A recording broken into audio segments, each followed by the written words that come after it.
Halo guys, salam Kofuku Daruma. Ya, jadi perkenalkan saya Josia Silaban, pembina daripada Yayasan Kofuku Daruma. Ya, oke. Jadi kita mau menjelaskan bagaimana sih proses mau kerja ke Jepang. Ya, pertama, teman-teman harus daftar dulu di Kofuku Daruma. Setelah daftar, MCU. MCU itu apa? Medical check up. Kenapa harus medical check up? Itu ada videonya di YouTube. Ada penjelasan kenapa harus MCU ya. Terus yang ketiga, setelah kamu lulus MCU, medical check up tes kesehatan, kamu sudah boleh ikut pelatihan. Nah, pelatihan ini target daripada Kofuku Daruma itu 5 bulan. Oke?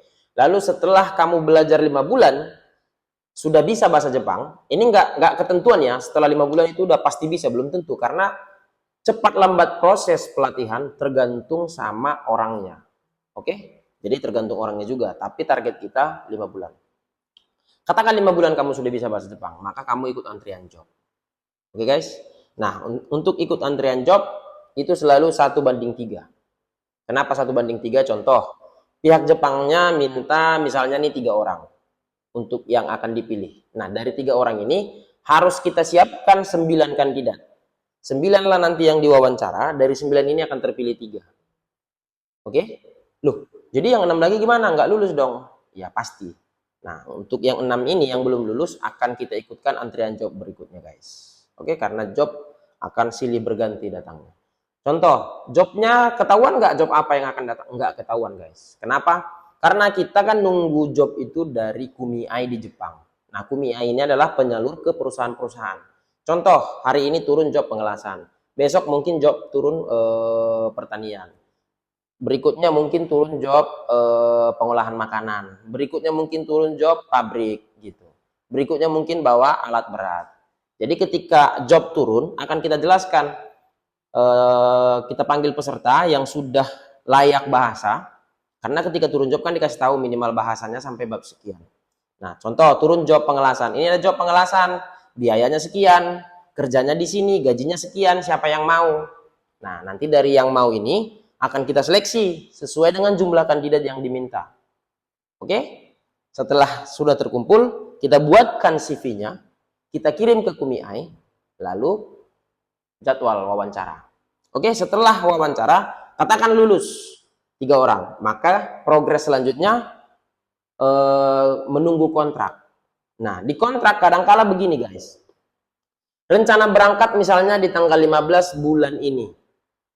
Rupanya udah tanggal 15 belum juga turun COE. Nah, jadi kontrak itu adalah acuan, bukan kepastian. Maksudnya gini, enggak, karena sudah dikontrak tanggal sekian, udah wajib berangkat tanggal sekian, enggak. Kadang dia lebih cepat sebulan, kadang lebih lama sebulan. Kenapa? Karena proses pengurusan dokumen itu kontrak basah kita kirim ke Jepang, ke Kumiai, Kumiai memasukkan ke imigrasi, nanti imigrasi akan ngeluarin COE namanya. Nah, COE jika sudah keluar akan di email ke Kumiai, Kumiai kirim ke Kofuku Daruma. Nanti setelah sampai ke Kofuku Daruma maka akan kita ubah menjadi visa. Jadi kira-kira begitu rentetannya, ya.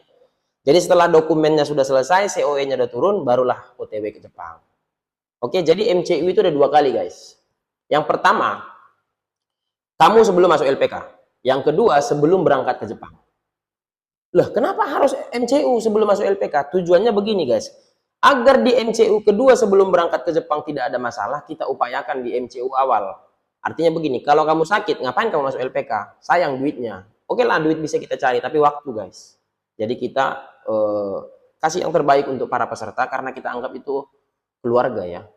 Jadi tes, kalau memang sehat, lanjut proses. Kalau memang belum sehat, coba berobat dulu. Karena biar bagaimanapun MCU kedua untuk menghindari kegagalan-kegagalan yang gagal gara-gara kesehatan, maka kita buat MCU pertama. Oke guys, jadi kira-kira begitu prosesnya. Nah, untuk biaya itu guys, nanti kalau untuk prosesnya ini tinggi badannya berapa, ininya berapa, itu akan kita buat di deskripsi karena terlalu panjang nanti guys. Jadi silahkan dibaca sendiri ya. Untuk biaya ada beberapa termin. Nah, kalau untuk biaya itu paket 9.600.000. Itu per video ini diupload ya. Contoh, saya uploadnya video ini bulan ini. Nah, di 3 bulan akan datang, kita belum tahu berapa biaya. Oke, jadi jangan aku lihat videonya sekian, kok bisa jadi sekian, jangan. Jadi tolong diperhatikan. Per video ini diupload, paket 9.600.000. Kita pecah, 9.600.000 ini apa aja? 800.000 untuk medical check up. Jadi ketika kamu mendaftar, kami belum terima duitmu. MCU aja dulu bayar 800.000, terus kamu medical check up. Setelah selesai medical check up, kan nanti ketahuan nih, lulus atau tidak lulus. Kalau lulus, lanjut masuk LPK, bayar 8.800.000 lagi. Jadi sensei, kalau misalnya saya nggak lulus, gimana uang saya yang 800.000? Balik nggak katanya? Tolong, sebelum bertanya, dipakai. Oke, kenapa? 800.000 yang kamu bayarkan untuk cek kesehatanmu, supaya kita tahu dirimu sakit atau enggak. Jadi kalau misalnya kamu nggak lulus, berarti kan sakit, berobat dulu. Jangan kau minta uang 800.000 karena kau gagal, karena banyak kayak gitu. Jadi ya mohon maaf, agak tegas saya di dalam ini.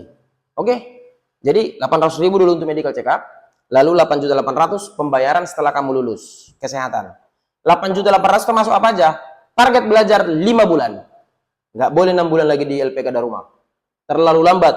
Job banyak. Siswa nggak ada yang dijual. Aku stres. Kalau nggak bisa jual siswa itu ke perusahaan dalam sebulan itu minimal 5. Oke? 8.800.000 termasuk target belajar 5 bulan. Untuk pendaftaran baju. Baju itu bukan baju ini ya. Baju putih. Baju putih beli sendiri. Baju seragam. Olahraga terus pemburu yen. Terus untuk buku di awal. Oke ya, jadi untuk itulah biaya yang 9.600.000. Boleh dicicil nggak? Boleh, silahkan. Kalau untuk cicil, totalnya 10,6 juta. 10.600.000. Tetap MCU di awal 800, pembayaran saat daftar kamu 6.800.000 setelah lulus medical check up, di bulan depannya bayar 3 juta lagi. Jadi seperti itu sistem cicilnya. Oke, lalu untuk keberangkatan sensei, itu kan ada beberapa jenis visa. Nah, kalau di Kofuku Daruma ada 3 yang sering kami kerjakan. Pertama, magang. Magang itu untuk SMA sederajat. TG juga untuk SMA sederajat. Satu lagi engineering untuk minimal tamatan D3 setara, tapi lebih dominan D3 teknik untuk engineering. Oke? Kalau untuk magang, biayanya berapa sih? Biaya magang itu antara 35 sampai 45 sampai 50 pun kadang-kadang. Kenapa beda-beda sih? Tergantung job. Semakin enak jobmu, semakin mahal biayanya. Oke? Lalu TG. TG itu yang biasa kami kerjakan, ada yang biayanya paling murah itu 20, ada yang 25, kadang ada yang 30. Kenapa beda-beda? Karena beda TSK. Jadi tolong dipahami ya. Kalau magang itu ranahnya SO atau KUMIAI. Kalau TG itu ranahnya TSK. Ini mohon maaf, untuk teman-teman yang TG, untuk saat ini masih boleh mandiri. Artinya tanpa LPK kamu bisa cari sendiri, tapi hati-hati dalam mencari TSK. Nanti kamu sampai sana kerja nggak kerja. Oke? Jadi kalau yang TG ini, biaya itu seperti itu ya, antara 20 sampai 30, tergantung job. Lalu saat kapan kami ketahui biaya itu segitu sensei? Saat jobnya turun akan kami kasih tahu. Ini ada job restoran biayanya sekian, siapa yang mau? Kalau mau masuk, kalau enggak ya silahkan skip. Oke, jadi itulah biaya-biaya yang keluar. Sensei, saya belajar mandiri, boleh nggak dibantu cari job dari LPK Darumah? Boleh. Kalau kamu sudah punya sertifikat JFTA 2 atau N4, kamu hanya bayar matching job cuma 2 juta. Tapi kalau kamu belum punya sertifikat, kamu bayar matching job 4 juta. Oke? Lalu, sensei, ada nggak dana talang? Ada. Dana talang itu 50% dari biaya keberangkatan. Oke, tolong dipahami ya. Biaya yang kamu keluarkan tadi, biaya pelatihan, itu yang pertama. Yang kedua, setelah kamu lulus job, baru bayar biaya admin keberangkatan. Setelah lulus nih, kamu dapat yang biaya 40 misalnya. Maka setelah kamu dinyatakan lulus job, kamu wajib bayar 50% di awal, 20 juta. Oke, setelah kontrakmu turun, kamu bayar pelunasan 20 juta lagi, berarti 40 juta. Contoh, sensei, saya nggak ada duit 20 juta terakhir waktu kontrak, gimana? Kamu pakai talangan. Dan talangan itu akan terhitung bunga ketika kamu sudah sampai di Jepang. Dan kamu mulai pembayaran di 3 bulan pertama setelah kamu di Jepang. Untuk bunganya nanti kamu chat ke admin. Jangan aku semua yang menjelaskan, capek mulutku. Oke? Kira-kira begitu dia. Talangan harus pakai agunan. Apa gunanya surat tanah atau surat rumah? Nggak ada tanah mamaku, tanah opungmu. Kenapa begitu? Karena manusia saat minta tolong, tunduk kali kepalanya. Tapi ketika dia sudah tertolong, sampai di Jepang, sombongnya luar biasa. Yang tadinya tunduk minta tolong, ketika sudah ditolong kayak gini. Kira-kira gitu guys. Ya, jadi wajiblah pakai talangan, karena di Jepang tidak boleh potong gaji. Oke? Terus untuk biaya asrama gimana sih? Ada asrama nggak? Ada. Nanti biaya asrama tolong dimasukkan ya Riz di video. Fasilitas asrama kita. Untuk asrama itu 1 juta per bulan, sudah makan 3 kali sehari. Oke? Terus udah habis kayaknya. Sampai situ kan? Terus? Nah, jadi kalau ada yang mau tanya-tanya, nanti di bawah deskripsi kita buat nomor daripada admin Kofuku Daruma guys. Oke, jadi kira-kira begitu. Kalau ada tutur kata saya yang kurang baik, saya mohon maaf. Nah, untuk teman-teman yang ingin kerja ke Jepang, coba pikirkan dulu tujuanmu masuk ke sini itu apa? Karena banyak peserta-peserta kami di sini tuh salah jalan. Maksudnya tuh gini. Tujuanmu ke Jepang apa? Kau mau jadi bos atau pekerja? Kalau kau mau jadi pekerja, pakailah inimu, sinkronkan ke sinimu. Ini contoh ya, ini saya suruh sengaja nih anak-anak, kan lagi pembangunan nih, ngapain tanah, apa segala macam. Karena kebanyakan anak-anak ini kan baru tamat SMA, SMK, kadang lupa diri dia. Masuk ke sini suruh kerja nggak mau, aku kan ke sini mau belajar. Kau pahami dulu, apa itu LPK? Lembaga Pelatihan Kerja. Kau ditempah dididik untuk siap kerja. Bukan terkait bahasa aja. Kalau bahasa Jepang kau belajar di YouTube aja, ngapain kau buang-buang duit? Itulah kalau sama saya. Artinya ketika saya pandu si anak ini untuk bekerja, maunya orang tua saling saling support. Kenapa? Supaya si anak ini mandiri, tidak manja. Gitu. Jadi kita dorong dia, kita pelan-pelan, kita didik. Kira-kira begitu. Jadi tolong jangan sembarang masuk LPK, main masuk-masuk aja. Kalau udah masuk, udah pasti berangkat. Tidak begitu konsepnya. Kau harus lalui proses. Kau di Jepang sana kerja. Kau di Jepang sana cari duit, cari modal. Pulang dari Jepang jadilah pengusaha. Jangan kau sampai di Jepang bikin susah.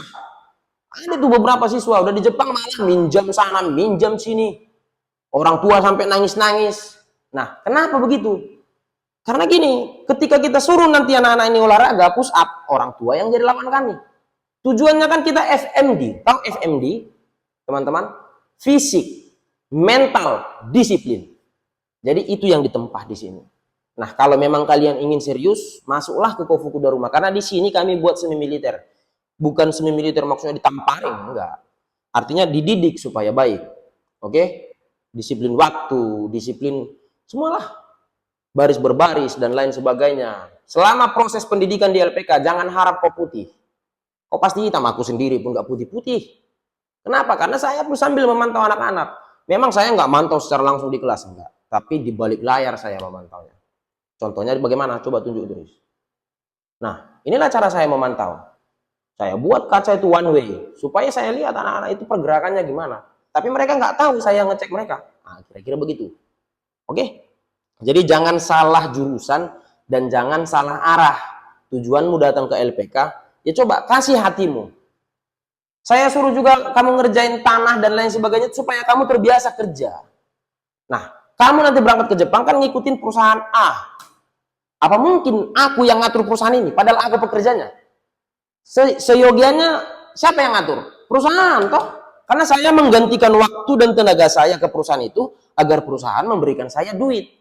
Nah, karena duit yang sudah saya dapat dari perusahaan, saya kumpul, kirim ke orang tua, belilah lahan sawah di kampungmu atau lahan sawit di kampungmu supaya kau jadi pengusaha ke depannya. Nanti kau kalau sudah jadi pengusaha, kau pun akan rekrut karyawan. Kalau kau rekrut karyawan, karyawan yang bagaimana yang kau inginkan? Kira-kira yang seperti kau cocok nggak jadi karyawan di perusahaanmu sendiri? Nah, kira-kira begitulah konsepnya. Oke, salam sukses, salam Kofuku Daruma. Nah,